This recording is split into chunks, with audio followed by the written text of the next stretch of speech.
And now, coming to you live from the City of Angels, Los Angeles, California, it's the Sheena Metal Experience with your host, Sheena Metal, only on KGRA Digital Broadcasting.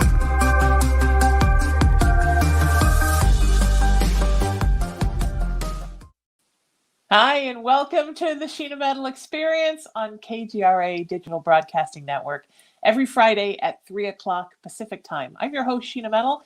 I'm a psychic medium. I'm an interfaith minister. I'm a 27-year talk radio host and come to you live every week from Los Angeles, California.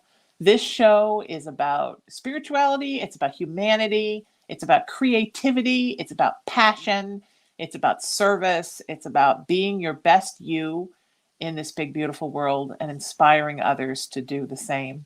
And it may be my show every week, my friends, but it is always, without a doubt, your experience. My guest today is a wonderfully talented performer. He is also a man of service and passion. He is an inspiration to so many and just a fantastic guy who spreads love and joy wherever he goes. As an actor from a very young age, was, of course, a regular on the Munsters, and has just sort of spent his life spreading positivity. And I think he's got a wonderful story and he's a wonderful person. Please welcome my friend Butch Patrick to the show. How are you, my friend? I'm fine. Until you said Munsters, I was looking over my shoulder for somebody. You think I had the wrong person? But that's No, what I love thank about you, you, Sheena. is that you're so much fun. But every time we do this, we've done many radio shows together, right? Yeah. You always bring a piece of humanity to it. I mean, you understand that there is something behind the fun and the laughter and the creativity, that there's a meaning and a reason to it all, right? And you have a big heart. Your heart kind of leads you where you go. Very much so. And it's amazing, especially we'll get into a few other things. But one of the great things I'm blessed with is 57 years ago, I got on an airplane and flew to Los Angeles and went to a studio, was hired for a job for a few years, like Hollywood does, temporary jobs. And this show has resonated nothing but positive energy and family values ever since then. And funny that something like that, and I mean like the fan base and the positive energy that this show has created in my life has been amazing. And all I have to do is just kind of like hold the rudder and let the boat take off. Yeah, and we've talked about this before, but let's talk about that because I like to talk about supernatural things here. Obviously, the Munsters was one of the first of its kind, right? A supernatural show with supernatural characters for the most part. Now there's 50 shows at any given time on TV like that, but at that time there was had been nothing, right? Dark Shadows, Addams Family, Bewitched, but all in the very infancy of it. People who love scary stuff, right? Who love monsters, who love stories about ghosts, they also love the family aspect of it. And even though you would go to sort of see the spookiness of the Munsters, really what stood out in that show was the bond of the family, right? I mean, that people went to see this, even though they were quote unquote monsters, they got along and they were this very functional family. And probably a lot of human kids watching that show who maybe didn't have as functional of a family saw this terrific family bond in it that was like an added bonus, right? And I think that's a lot of what still sticks with us. A couple, yes, absolutely, on everything you stated, but the uniqueness and the people say the longevity factor and why is it so popular? A couple things come into mind. Number one, it was done at Universal Studios. The production value of the show was very much like the old classic monster movies. Yes. The lighting, the technique, the film. It was really shot, although it was a sitcom, it was shot like a 24-minute movie. Yes. Very quality done. And the look of the angles and the camera angles are very much reminiscent of the classic monster movies that Universal is favorite for, number one. Yes. Number two was the people who produced it had just finished Leave It to Beaver for 6 years, which was groundbreaking in itself, that it was the first sitcom family done from a kid's point of view. It was very much done from the Beav and Wally's adventures, and the family just happened to be there to guide them through their their life. So they took that, and then Herman Munster was a very childlike character, very Yes. talented, but he was very much so the application of the child point of view into the Munsters came into play. But what a lot of people weren't aware of is the incredible strong family unit. It was a Yes. loving husband and wife. He went to work every Yes. day. We ate dinner every night together. We had Grandpa in the dungeon getting into mischief. Marilyn went off to school. She was, going to getting her grades. And Eddie was a regular kid who went to school and had the trials and tribulations of any 12-year-old little boy Sure. growing up. But it just happened under the guise of these monsters that were basically, you never thought of Herman Munster as Frankenstein. He was always Herman Munster, lovable, man next door. But at the same time, here's the tricky part. With cousin Marilyn living with us and her being beautiful and we finding her unfortunate, and her seeing us as regular family and not looking at our fault, looking at us at all as a fault situation. So you had this don't judge a book by its cover, and family is family beyond anything comes into play. But secondary in the 60s, especially in the mid 60s, there was a lot of social upheaval in the country about civil rights and stuff. So here we were, a family living on a street that nobody wanted to be friends with and nobody wanted to hang with. So subliminally there was a lot of stuff going on in that show. Well, and sort of a multi-racial family in a sense, because Marilyn obviously was human and Herman was Frankenstein and Lily was Vampira, and so it was kind of like you were a werewolf, so it was kind of a mixed family, like a modern family. We were a family of color, we just happened to be green. Exactly. Well, and the multi-generational thing with Grandpa taking care of Eddie, I mean, that was something that had been very common in humanity for thousands and thousands of years, right? And then in the 20th century, that was really when that sort of stopped, and families started, people would get married and move away from their parents. So the fact that he was still in the family. And he mentioned earlier, to get back to the paranormal, spirituality, ghosts and this and that was part of the common vein. We could get away with things in the Munsters that were just absolutely like, Grandpa's been dead before, and there was a vampire, but you never thought of them as evil. You just had all these overtones of interesting storylines that allowed for good comedy fodder, but it also had basic, real life Dracula and Vampira and Frankenstein connections, but in a very friendly way. Right. And, I never thought about the fact that it was at a time in the country when there was so much social upheaval. That's a brilliant thing. I hadn't thought about it. That and the Addams Family, right? That here are these sort of mixed modern families where everybody's a little different, but not feeling like outcasts that feel like they're not the outcasts, like they're the normal ones, like with your family, with the Munsters family, at a time where, things were changing and people were feeling like they could be themselves and not having to adapt to some kind of a norm, but actually come out and say, I want to, I'm African American, I want to be president, or I'm gay and I want to tell people, or whatever the story is, right?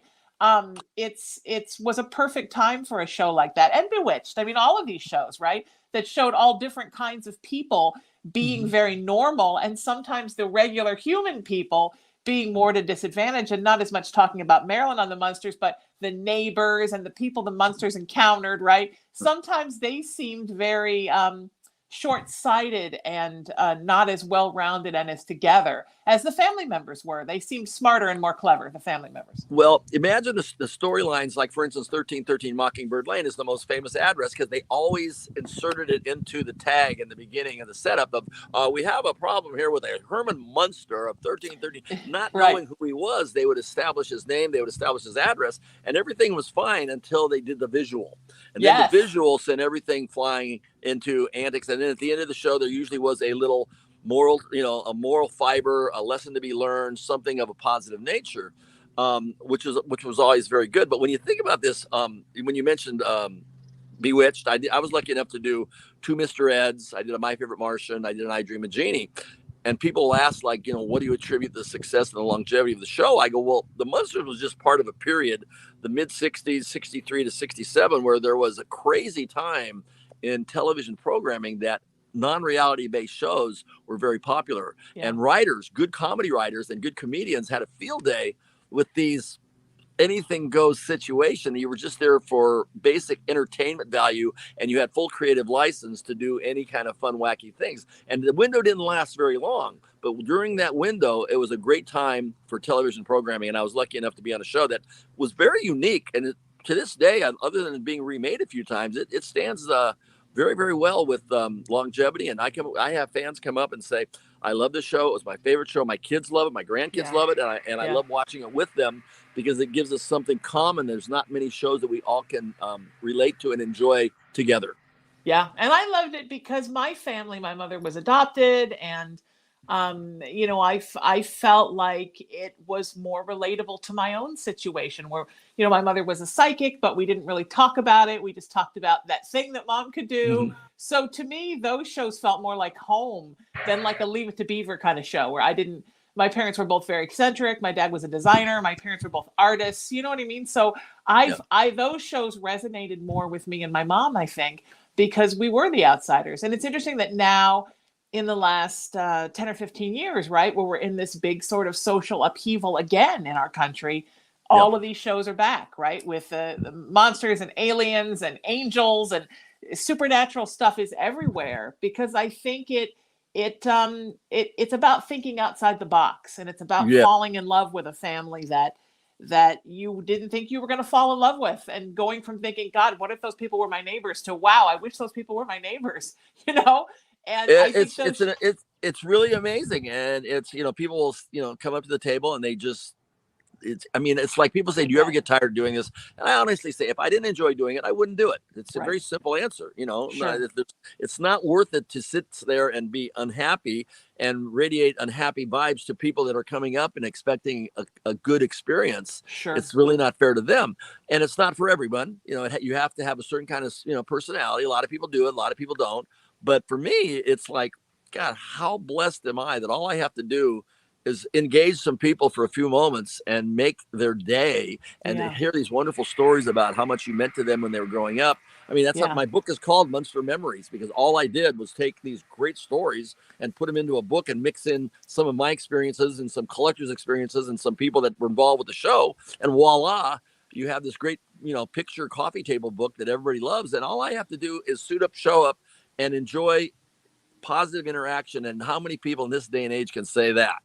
Yeah, that's amazing. And I completely agree. And I think, and you must get the same kind of stories that we're talking about now, Butch, right? That people saying, I saw myself in this family and I felt connected to this family when I maybe didn't even feel connected to my own family or people in my own life.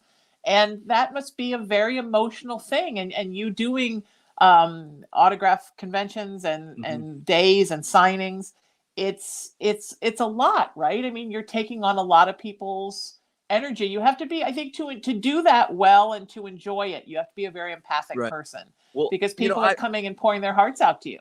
Exactly. And I've had some amazing experiences and stories. I mean, just there's too many to list, but one comes to mind. I was going to a radio station to do some interviews, and the girl, and she was young, she was like 19, 20 years old, was sitting at the receptionist, and she goes, I got to tell you, she goes, you got me through. I had a very bad bout of depression when I was a young girl, very depressed. And she goes, and the only thing that got me through my darkest times was watching the Munsters and thinking that you were my family and you were there for me. And it's like, I mean, that's just one person, and I'm sure there's others, but it was like, really? It's like, oh my gosh. And these people, it's just amazing how the television set can do some wonderful things for people. And it's amazing how the TV, even though it's been around for a long time, it's still a magic box for a lot of people. There's still a lot of magic that comes out of it. Yeah, when I was young and acting full time, there were people that I knew that would say, it's just acting, we're not curing cancer. But I would always think, but do we know that? Because the kind of relief to one's life emotionally and spiritually that people get from watching their favorite movies or television programs, whether they're comedies or drama or horror or sci-fi or whatever genre they are. It really is sort of the salve that soothes people's lives, right? And maybe in a way that is curing cancer. It is curing depression. It is curing anxiety. It is curing a lot of things, because what do people do when they're happy, sad? I can't wait to get through my job so I can come home and binge my favorite show on Netflix. I mean, artists are making a difference and have always made a difference. And I think it's important for us to always remember that there is a deep emotional and spiritual and sociological value to what artists bring. It's funny. I was reading a thing the other day. Mamie Van Doren is, who's amazing at 90. I mean, absolutely, she's yes, incredible. And she had a very interesting statement that once in a while I read something that catches my attention. And she was saying the older she gets, the more she feels she's like closer to God. She just feels the more she's doing something special, the longevity, being a survivor, being here this long. And it's amazing because, I'm 68. And as a kid, I never thought I'd live past 30. I was doing everything I possibly could to kill myself. And yet I survived. And then I finally got myself straightened out. And it is, I'm a very happy person and very content. And I love being of service. I love helping people. And I just happen to be in this unique, I wouldn't say unique. In this wonderful position that that you're part of people's memories in a good way, and you have this extended family of people all over. And I get to travel. I now, instead of just doing autograph shows, I have a Munster coach and I have a Dragula, and I'm kind of a gearhead anyway. Yeah, so that's awesome. Now I do more of an event status. Like, for instance, at this theme park, I would have never in my wildest dreams, thought that I would hook up with somebody that wanted to set up a nostalgia driven, memory laden park of 40s, 50s, and 60s and 70s music. So, lucky me, I'm doing something I really enjoy doing. And, awesome. And there's a lot more to it. But yes, it can't just be an autograph show here and there, but I really enjoy the event status now that we've evolved into. Right. And people need that, right? People need a break from everywhere you turn now. Like I somehow my phone got set to get notifications from CNN, and God loves CNN. But I mean, I wake up in the morning and grab my phone to see what time it is. And there's all the horrors of the world displayed for me in various articles that I could read. Yeah. It's the news comes and finds you now. You don't have to go look for it anymore like when we were kids. So you really have to have something in your life that balances the seriousness of everything that we see every day on social media, we hear on the news, and it's world events, it's things going on in our country, it's my cat died, my grandma's dead, my husband's sick. And we need something to balance that, because that level of emotional stimulus coming in all the time is why we have such a problem with depression and anxiety and addiction and various other things in this world. It's why we eat and it's why we gamble, and we need something to get away from it. Luckily for me, I got, let's see, 11 years, 5 months now sober, and thank gosh I got sober. Because the way the world is, and the unfortunate situation, I would have never thought in a million years that everything that's happened in the last 10 years has happened, or in 5 years for that matter. It's just craziness. And thank God I'm positive energy and I'm spiritual, and I get up every day with a positive attitude, and because it's a dark place. It can be a very dark place. Yeah, it can. And I don't know how people are getting through it right now not being sober. As you know, I'm one of those weirdos I've never touched anything in my life. I've been sober my whole life. And before you congratulate me, I ate a lot of sugar and got really fat. So an addictive person will be an addictive person. And I'm as Irish as the day is long. And it's what my mama used to call the family disease. But I don't know how people are coping now in the throes of addiction, because it's such a hard time even to be sober right now with everything that's going on. Yeah, I was lucky. I travel a lot. I like the road. I enjoy driving. I enjoy road trips, or my Willie Nelson on the road again type thing. Nice. I have a niche, and I'm blessed beyond belief that I love what I do, and people seem to enjoy it. And I have some plans. I don't plan on doing it forever, but I certainly feel healthy, and it keeps me young. And I think is Al Lewis, Grandpa Munster, he lived into his 80s and was very active. And it seems to be, once you stop working, it's like, what's the next step? Death, I don't want to do that. Yeah. I used to work for a company, and the owner he turned 100 while I was working there, and the family kept pressuring him, retire. And finally he did. And I think it wasn't even a month and he was dead. And Yeah. he had a secretary who was almost as old as he was and had been with him from the Right. beginning. And she retired when he retired, and the same thing happened to her. So I think as a teenager, I thought, oh, yeah, this is retiring is not a good thing. And Yeah. I don't ever plan to retire. I mean, I think, and like you were saying about Al Lewis, right? Working right up until the end. The one thing that I have, if anything, is just a matter of, I do want to see. I have a bucket list. There's things I want to do. There's places I want to Sure. go. Things I want to see, and I want to see them that I'm still young enough to walk up the mountain and not be carried up it. You know, Right, exactly. Sure. Climb those steps at Machu Picchu and not have to take the little ride up elevator thing. I did the Transylvania Castle thing, 1,500 steps to Dracula's castle. That was cool. Nice, nice. So what was it like for you to be a kid in the 60s in Hollywood? Well, it was a wonderful, my childhood was wonderful. I was born in 53. I caught a little bit of the 50s, and just enough to remember. And then I started working in 60, and I worked until 74. So the window was there for really good music and really good entertainment. And yeah, it's like watching a Quentin Tarantino movie, Once Upon a Time in Hollywood. Yeah.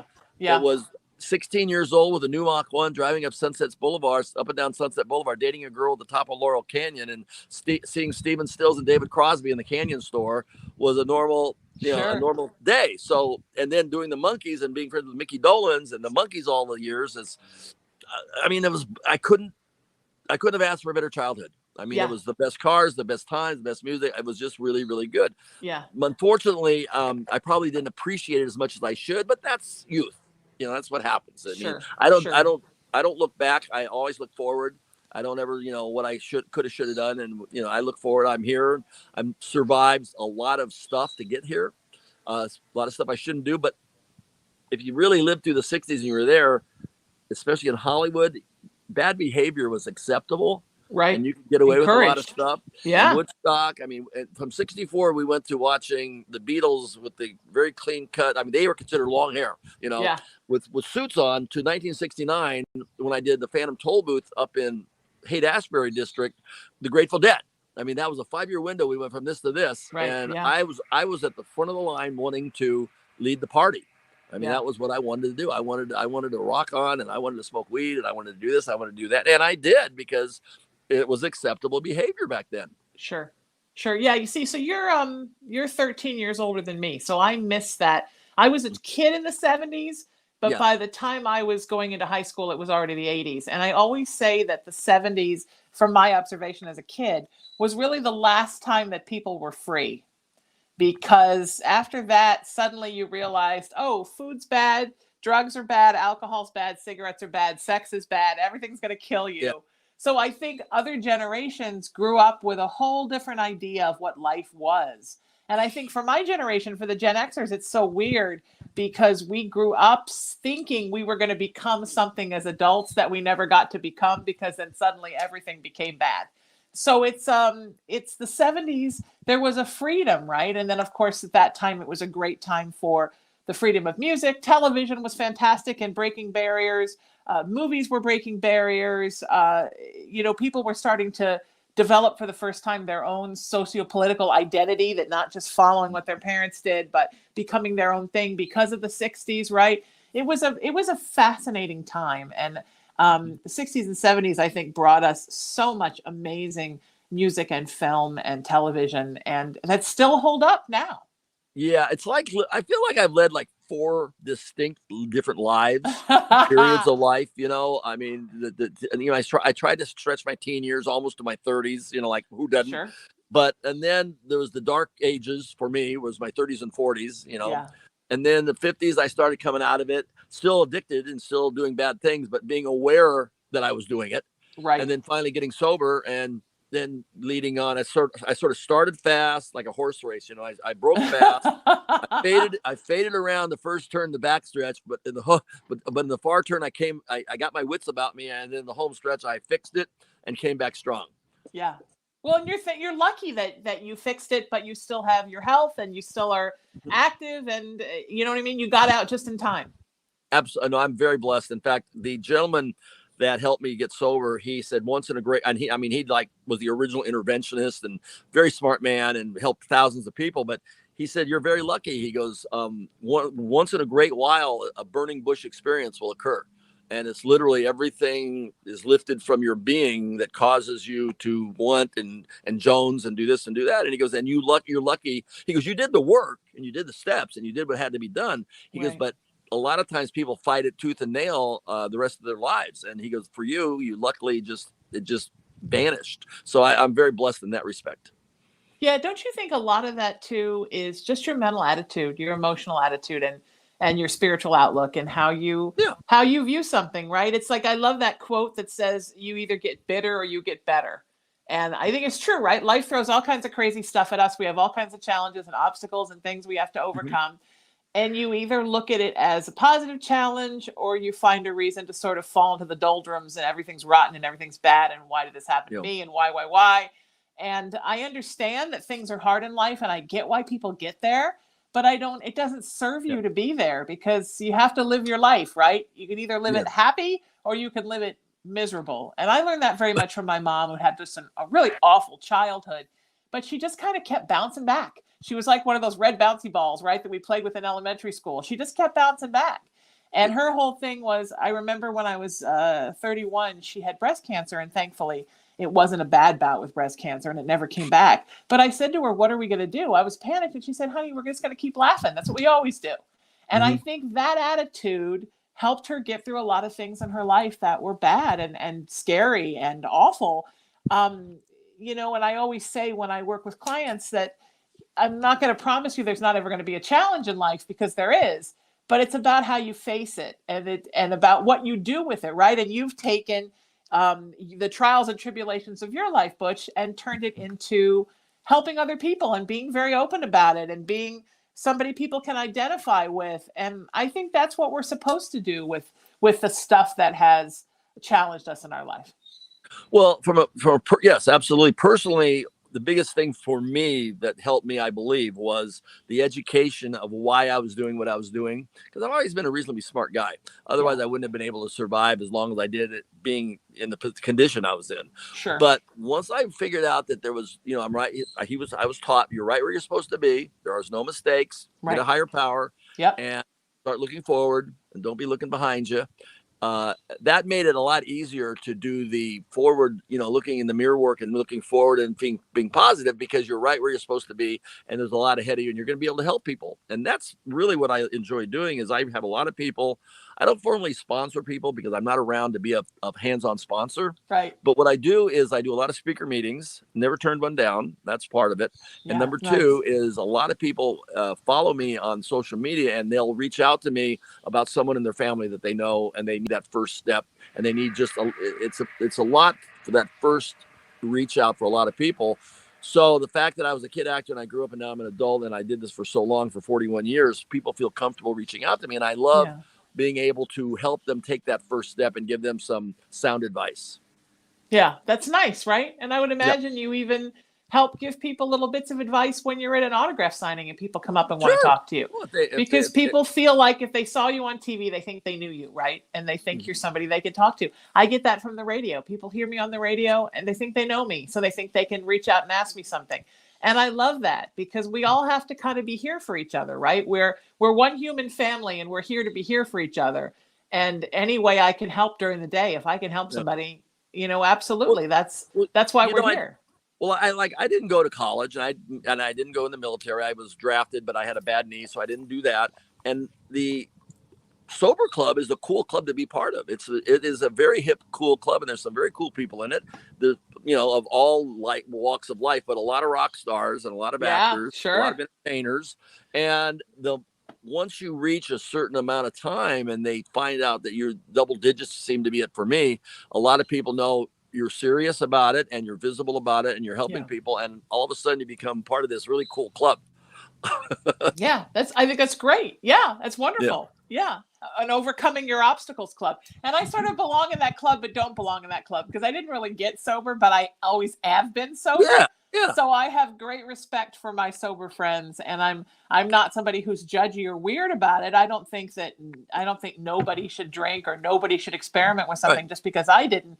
But I do think that life is sort of an endless series of sort of getting your poop in a group and fixing the things that you can't control, and being an addictive person. I mean, I could get addicted to Netflix. Like, I can get addicted to anything. Like, I understand that, like, sugar for me is something that had to go, and caffeine for me was something that had to go, because I couldn't handle it. Because if there's a bottle of tea somewhere, I'll have 50. So I totally admire my people who in their life say, this is something that's not good for me anymore, and it has to go. Because I always say that you only have so much hard disk space in your brain, right? There's only so much in there. So when you let something go, whether it's a drug or alcohol or a bad relationship with somebody or a bad friendship or something, then suddenly you make room for all these wonderful things to come in. And most folks that I know that have gotten sober have had that experience, right? And I see that you have too, that suddenly there's room for all these new opportunities and wonderful people and wonderful things to come into your life, because all that place that was in the addiction is now gone. And absolutely. And I'm very fairly analytical. It's one of the things that, like, this is my little mantra is God, but it's not for God. I mean, it's for God as well, but it's good, orderly direction. Oh, I like that. And I think it worked well for me because as a kid, I took direction well in the business. Sure. And I listened to, that's how I got sober. I didn't know it all. And I listened to people, and I learned, and I got education, and I did what I was told, and listened to people that knew more than I did, and then, I didn't go in thinking it was going to last forever. I kind of thought I'd go in and check it out and just, see what this is all about. Never thought I'd give up weed. Never. Come on, man. I'm Cheech and Chong. And it just worked out that gave up one, and the other fell into place, and the third fell into place. And pretty soon, on November 21st, 2010, I gave it all up, and haven't done anything since. Wow. I mean, even when I take pills for medical reasons, I mean, I take it right on the hour. It's not like cheating. It's just for me, I'm very concerned about it, because the last thing I want to do is relapse, and I'm very appreciative that I haven't, but I don't take it for granted that this burning bush thing, you got to be careful, because it's out there. It's powerful, sneaky, powerful, and baffling. Yeah, no, it is. It is. And it's, I know, I like bumper sticker. I love that always says, what God invented alcohol, so the Irish wouldn't rule the world. And, that may be true. That may be a true thing. Speaking as an Irishman, I do think that it's one of the things that holds us back from our true path. It's one of the things, any kind of addiction or anything in your life that you're doing that's not good for you, is stopping you from being who you really could and should be. And when I was in my early 20s, I started dating a guy who was doing a lot of crystal meth. And being a sober person, I didn't know what that was at that age. Now I have had my education in that, fortunately or unfortunately. And he was under the assumption at the time that he was a better musician because of the drugs. And when we started dating, he would always say things to me like, how do you have a spirituality when you've never done psychedelics? Or how have you thought about this when you've never done this? And I would say, oh, honey, you know what? There is no better trip than sobriety. It's a trip in its own right. And so then when he quit, he realized how much better he played without it. And I think that sometimes I think we're under the misconception that we need something in order to survive. For me, at first I was experimenting, it was the experimental factor at 16, right? Really good acid. And, really, I did everything except heroin. I never did heroin. I never did needles, but I did that's probably good. Everything. And it was the experimental, being the right age at the right time in the society situation, and everybody was doing it, turning on. That is what did it. Then, unfortunately, what happened was it became more of a maintenance situation, and it wasn't fun anymore. And that's where it became, that's where the problems lie. Is some people can just put it down, and others with addictive personalities couldn't. Right. And, right. It took a while. For me, some people take a long time. For me, it took 41 years. Well, you know what? It takes what it takes, my friend. Now, were you a spiritual person before? Did you believe in higher power and everything before? Yes, I did. I've always felt I was a good person, and I had a good spirit and a soul and this and that. Yeah, I always felt I was a good person, and I went to church, went to parochial school for a year when I was younger, and I always felt there was a higher power. Yes. Is it something that now with your sobriety, it's more important to you? Yeah. Yes, I do. I hit my knees every morning and every night. Yes. I think it's beautiful. I like that story. I think that's a beautiful thing.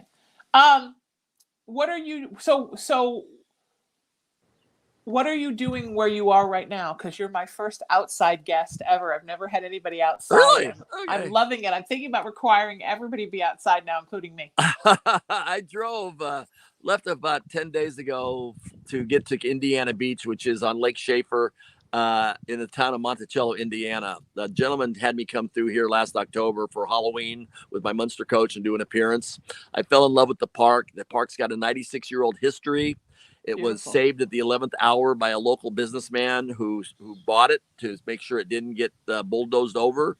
The town relies on it. The employees rely on it. And I told him, I said, I would love to work with you guys to help you establish more of a notoriety and more exposure for it. So the deal was is I would come back, and they had a ballroom that had people playing here from 1941 through the 70s, like Benny Goodman and Glenn Miller and Louis Armstrong. And then in the 60s, it was the who's who of the Monkees, Alice Cooper, Paul Revere, so everybody pretty much but the Beatles and the Stones.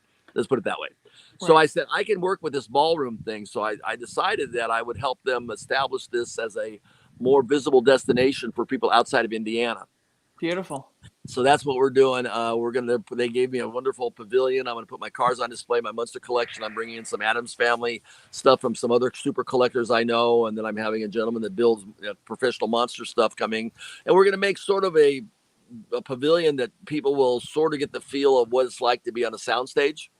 And, I love that. And then Classic Reruns TV, this hat that I'm wearing right now, is a new channel like Me TV. And I did a Halloween special for them, and I brought them into the mix to where we're going to do their programming. And then we're going to have like a trivia show on park property, let people sit in the audience, and we'll have questions and give away stuff. So it's kind of like, and then once a month in the ballroom, we'll do like an American Bandstand revisited situation.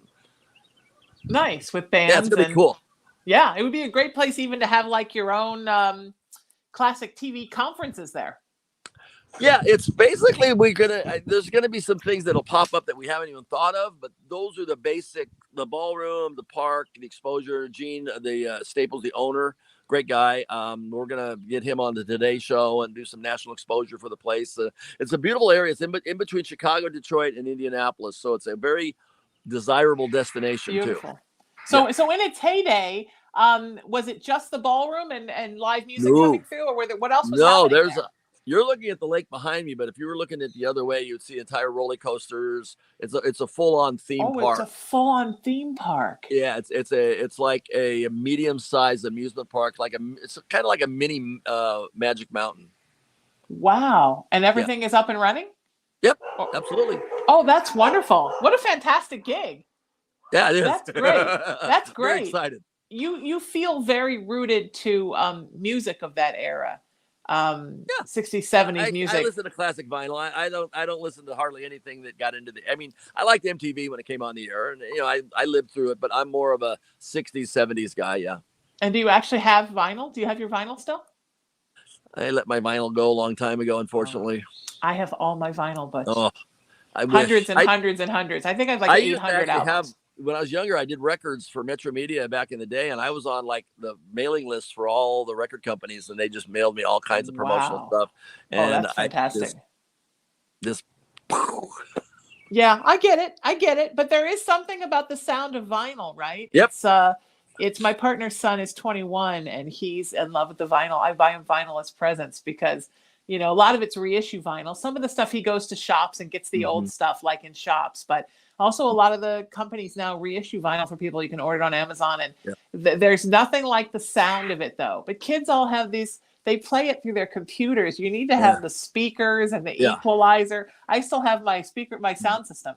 I just couldn't seem to let it go. It was, a lot of things I've let go from that era, but my sound system, I just couldn't do it. A dual 1229 Audio Technica cartridge, phase linear 400 power amp, a Sony STC 7000 tuner. Right. I remember it well. Right. There was something about it. And sometimes you'd go to people's houses and, my generation, their parents would be like, they'd have a father or brother or something who was like a stereo head, and there would literally be a wall of stereo stuff. I mean, it would take an entire wall of a room. I remember I had an magic old Quad. thing ever. It's Fed rated.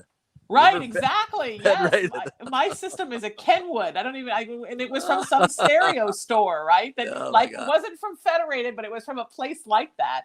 That's something I hope will come back because I miss that. But there's just an Yeah. energy to you. I grew up in Huntington Beach, California, where it's still kind of like 1969 here. Hmm. And there's just an energy to you that sort of feels like that era to me. Like, Yeah. my first concert was the Beach Boys, and I'm so glad my first concert was the Beach Boys because I hope my last concert is the Beach Boys. You know Yeah. what I mean?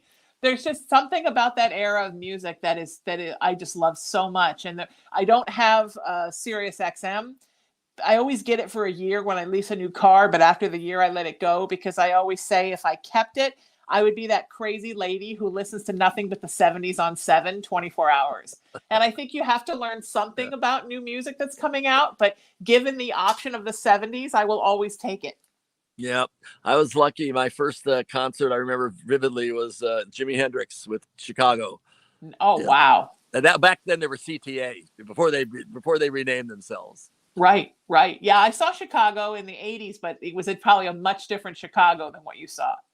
It's funny. I've become pretty good friends with Alice Cooper, and I told him, I says, I saw you at the Palladium in 1971, and you scared the hell out of me. I go, here we Right. are, 51 years later. He's Yep. been sober 37 years. He's like Wow. He's super amazing. duper guy, sweetest guy in the world. And here we are chatting about stuff. It's just amazing what life can Yeah. throw you in when it wants to. Good stuff. He scared you when you were on the Munsters. Yeah, That's exactly. that's like saying a lot. That's So are right. those like, do you want to this park that you're working at, do you want it to become a place where acts like Alice Cooper come back and run through a place like this? I mean, would you like to bring back those kind of acts? Big acts? I don't think I think we could. The room's not very big. It's only a 250 seat room. So we would be limited in that, but I do see the park property as a visual. See, there's 400 acres here, and there's this lake, and then there's the water park, and then there's the coasters, and then there's a lot to work with here. But what I'm thinking about doing is I see this as a potential location for some screenplays. Nice. Some scary screenplays, like monster stuff coming out of the lake. People on roller coasters getting their heads chopped off. Things of that nature. The park itself would lend itself very nicely to location shoots for movies. It could become the new Camp Crystal Lake. Something along that line, maybe. I love that. Does it have stuff actually in the lake? I grew up part of my childhood outside of Chicago, and I remember my parents taking me to all these lakes in Illinois and Indiana and Wisconsin, where there were actually like things in the lake, like slides and. No. This started off in 1927, I believe it was. It started off as just a paddle boat, a little beach. There used to be it was a river that came through here, and then they dammed it up, and it became a lake. Okay. So slowly the lake lent itself to a little bit more and a little bit of this, and then they put in the ballroom for the music scene, and one thing led to another, and it just kept expanding, and then it's fantastic. A couple of years ago, it went. I guess it wasn't solvent for whatever reasons, and it was going to get leveled, sold off or whatever. And then the local guy who was a successful businessman came in the 11th hour and bought it and saved it. That's and then fantastic. He bought 2 more. He's got one in New York, and now he's got one in New Jersey. Older parks, over 100 years old. So he loves this. Mm-hmm. It's interesting. Are you gonna go work on sprucing those all up as well? Yeah, this is the prototype flagship test run this summer, and then if it works well here, we'll expand out, and as he acquires more parks, we'll keep applying what we learn here to other parks. It's wonderful. Are you still going to be going out and doing autograph shows and things, or is this taking pretty much all your time right now? These parks are only open 5 months a year, so yeah, I have the rest of the year to go south and down to Florida, Gulf Coast, or whatever. Yeah. Have you done a lot of that during COVID, or did that pretty much scream to a halt? No, what happened for me I went to California 3 days before they locked down in March of 2020. And in June, I had left my truck in Raleigh, North Carolina. I had left my trailer, my stuff in Atlanta, and I had to go get it. So I got on a plane, one of the first flights, and picked up my truck, drove down to Atlanta, and then took my cars and stuff to Indianapolis, where I left them at the Speedway. And a guy hired me in Wisconsin for an outdoor car show. And from that car show, I continued to stay busy throughout the whole next Wow. 2 years. Wow. But were you here in LA for 3 months? Yeah, I was there from March until June. Wow. During the beginning of the lockdown.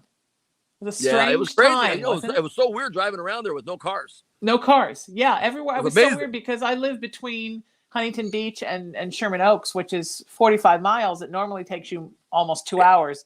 And it was so weird. I would dial in the Waze and it would say like 35 minutes. And I'm like, I you got to loved be it. It kidding. This was has like, got to be a mean, mistake. I was sorry why it was that way, but I sure liked it while it was happening. I agree. But you know what? It's not as bad as it was. I went to Palm Springs over my birthday at the beginning of the month and, left around 11, came Yeah. back same time around 11 in the morning, hardly hit any traffic either way, leaving on a Friday and coming back on a Tuesday. There's a time where it would have taken at least an extra 45 minutes to go out there. So Yeah. I think a lot of people are telecommuting and a lot of people are staying home, which I think is great for the kind of things that you do, because it means that people are planning more things on their off time because they're home more at work. So, I mean, they say like this Memorial Day flights are all almost sold out. People are going places because people aren't always out of the house anymore. I really felt bad for how bad so many people got hit. I mean, families and businesses. It was horrible. Absolutely. And I felt kind of guilty that it didn't affect me as much as, other people. But, what are you going to do? I found a way, and I stayed outdoors. On certain states were a little bit more open for things than other states. And you just did the best you can. And, you do your shtick, and you wash your hands a lot and do what you need to do. And, and survive. And that's kind of what I did. And I was actually fairly blessed that, I tested a lot and I was always negative. So I think I have a very high, tolerance, and I think I have a very strong immunity because all my life I've been shaking hands and little kids sneezing in my face. So I think over the years, just by interacting with so many people, I think I've got a very strong immune system. Yeah, I had it in the very beginning, before I knew what it was. We had it in March of 2020. I've been fortunate not to have it again. I have a lot of the longer haul things that keep happening to people. I've had some of those, but it could be so much worse than it was. And the same thing, my spiritual practice, I mean, my entertainment life slowed to a crawl, but my spiritual practice took off, and my partner's a therapist. So there was lots of work everywhere. And I feel the same kind of guilt. I understand because I saw so many of my friends go through such a hard time. But interestingly enough, everything in my life that closed or died because of COVID and entertainment, new things came in. It made room for new things like this working for KGRA, which I love, to come back in. And it's interesting how, what do they say? God closes a door and opens a window, right? That really is true. Yeah. And I think COVID has been that for so many people. And I think that's been very magic. And I think now you're going to find in the next year or so that people are going to be coming out in droves to conferences and conventions and things, because now it's such a luxury to go out and do something. People are really appreciating how wonderful it is to be able to go out and do something. And I think that's going to reflect where you're working now too. It was funny. I did a parade in Detroit about maybe 7 or 8 months ago. And the kids were like, the candy was being thrown. It was amazing to see the kids who had been basically, like tethered inside, to finally be able to get outside and just be kids. You know what I mean? Yeah. And you could definitely sense, the happiness and how much it had been, I'm not married. I don't have kids inside. I mean, I couldn't imagine what it must have been like for these poor moms and the kids and not being able to go to school and the routine and this and that, because, they got a lot of energy, and then this whole thing about, you can't do this, you can't do that, you got to do this, you got to do that. I was like, it must have been very, very tough. And I being by myself and on the road, I can't imagine what it must have been like for some people.